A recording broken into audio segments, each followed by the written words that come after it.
क्रांती news, आवाज सर्वसामान्यांचा। साक्री तालुक्यातील पिंपळनेर पानखेडा इथं 13, 14 व 15 जानेवारी रोजी अखिल भारतीय सांस्कृतिक एकता महासंमेलन मोठ्या उत्साहात नुकतेच पार पडले। या महासंमेलनाचं उद्घाटन एकता परिषदेचे संस्थापक वाहरू सोनवणे, संमेलनाचे अध्यक्ष डोंगर बागुल, सटाण्याचे आमदार दिलीप बोरसे यांनी केले। या प्रसंगी महाराष्ट्र, गुजरात, छत्तीसगड, मध्य प्रदेश, मिझोराम, राजस्थान, कर्नाटक, आसाम, अरुणाचल प्रदेश, ओरिसा, दादरा नगर हवेली आदी राज्यातून लाखो आदिवासी बांधवांचा जनसागर उपस्थित होता। या संमेलनासाठी महाराष्ट्रासह अन्य राज्यातील आदिवासी आमदार, खासदार, मंत्री यांनी आवर्जून उपस्थिती लावली।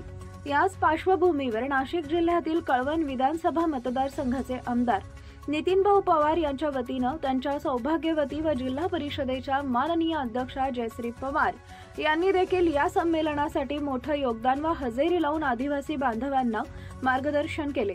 यावेळी त्यांच्या समवेत आदिवासी सेवक डीएम गायकवाड, नांदुरीचे सरपंच सुभाष राऊत, उपसरपंच ताराचंद राऊत, वंजारीचे सरपंच सुरेश ढुमसे, शांताराम बागुल, संजय खिल्लारी आदी कार्यकर्ते उपस्थित होते।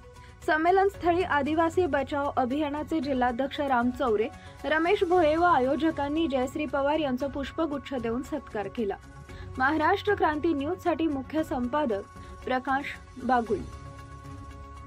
खरोखर या ठिकाणी येताना मला जेव्हा आमंत्रण मिळालं, कळवण सुरगाणा मतदारसंघाचे आमदार नितीनजी पवार साहेब यांना जेव्हा संघटनेच्या वतीने आमंत्रण दिलं गेलं, तेव्हा खरोखर आम्हाला दोघांनाही मनापासून आनंद झाला की नाही, समाज म्हणून आणि कुठेतरी समाजाला पुढे नेण्यासाठी आज सगळ्यांनी सोबत येण्याची गरज आहे आणि सगळ्यांना एकत्र येऊन हे जे महासंमेलन या ठिकाणी होतंय आणि हे कुठेतरी चांगलं व्यासपीठ आहे विचारांची देवाणघेवाण करण्यासाठी आणि आपल्या आदिवासींची एकजूट दाखवण्यासाठी आणि समाजाला पुढे नेण्यासाठी। मी नक्कीच या ठिकाणी बऱ्याच राज्यातून, देशातून लोक आले, पण आज हे माझ्या मायभूमीमध्ये कार्यक्रम असल्यामुळे मी माझं कर्तव्य समजते की मी माझ्या मायबोलीतूनच बोलावं, म्हणून मी मराठीतून भाषण करते। या ठिकाणी खरं तर हे सगळं मला या ठिकाणी बोलण्याच्या आयोजकांनी संधी दिली, मी तुमचंही मनापासून आभार मानते आणि तुम्हाला या कार्यक्रम खूप चांगल्या पद्धतीने तुम्ही घडवून आणला, म्हणून मी तुम्हाला कार्यक्रमाच्याही या ठिकाणी शुभेच्छा देते।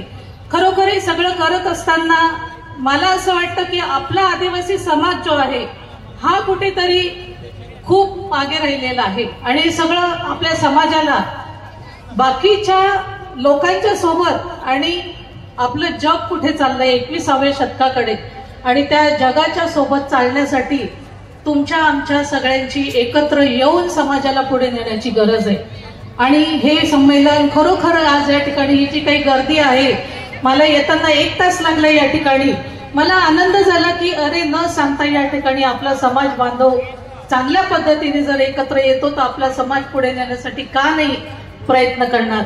आज बरेचसे तरुण मला या ठिकाणी दिसले आणि हे तरुणांना कुठेतरी योग्य दिशा आणि योग्य प्रवाहात आणण्यासाठी आपल्यासारख्यांनी मदत करायची गरज आहे, संघटनांनी कुठेतरी सहभाग घेण्याची गरज आहे।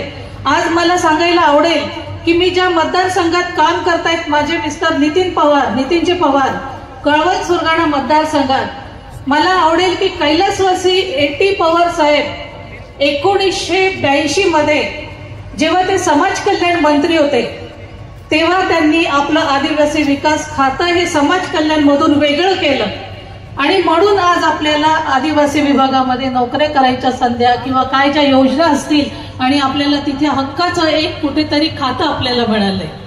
नक्कीच तेव्हा ते 1982 साली समाज कल्याण विभागातून वेगळं केलं गेलं आणि हे सगळं करत असताना हे सगळं त्यांचीच प्रेरणा घेऊन आज कळवण सुरगाणा तालुक्याचे आमदार जे नितीनजी पवार साहेब हे पण विकासाची कामं करतायत। विकासाची कामं करत असताना आपण ज्या मतदारसंघातून, राखीव मतदारसंघातून जेव्हा आपण निवडून येतो त्यावेळेस आपण